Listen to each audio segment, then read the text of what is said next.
Owner of 2 second places in the last weekends in the São Paulo Grand Prix, McLaren admitted that it was surprised by its own level of competitiveness in Interlagos. According to team boss Andrea Stella, the updates carried out by the team in Singapore also helped to control tire wear, which allowed Lando Norris greater freedom when driving the car.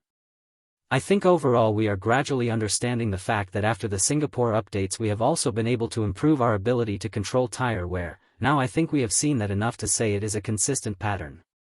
Part of that comes from the car, and at the same time I think Lando Norris has a car that allows him to do a little more than he wants, and he's taking advantage of that to put less stress on the compounds.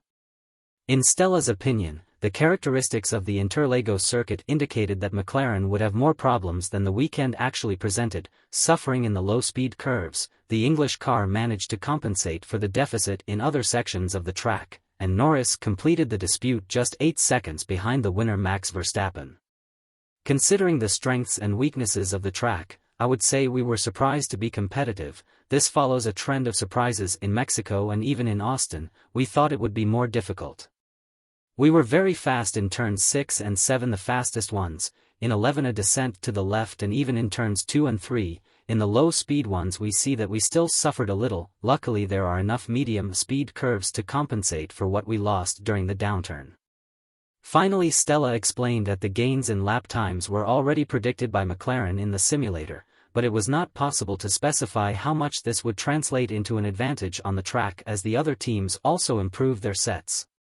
In the boss's view, however, the evolution of rivals was unable to keep up with the updates brought by the British team. There are no surprises in terms of the car's performance, but what you can't get out of the simulations is the competitiveness. When you put the car to compete with others, you know that you have improved in a certain amount of lap time, and this ends up being reflected in the competitiveness. With the time we gained, it was a little better than we thought it would be.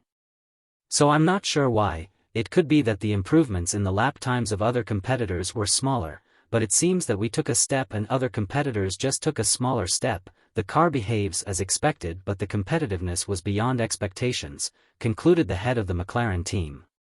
It seems that McLaren appears as the big favorite to be Red Bull's opponent next season.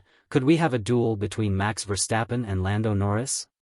It's worth remembering that Oscar Piastri has been improving his performance with each passing race. It wouldn't be crazy to think that he could be in contention next season if McLaren delivers a really competitive car to its drivers.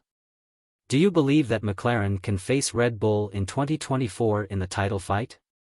Would you like to see a duel between Max Verstappen and Lando Norris? Would Piastri be able to enter this dispute too?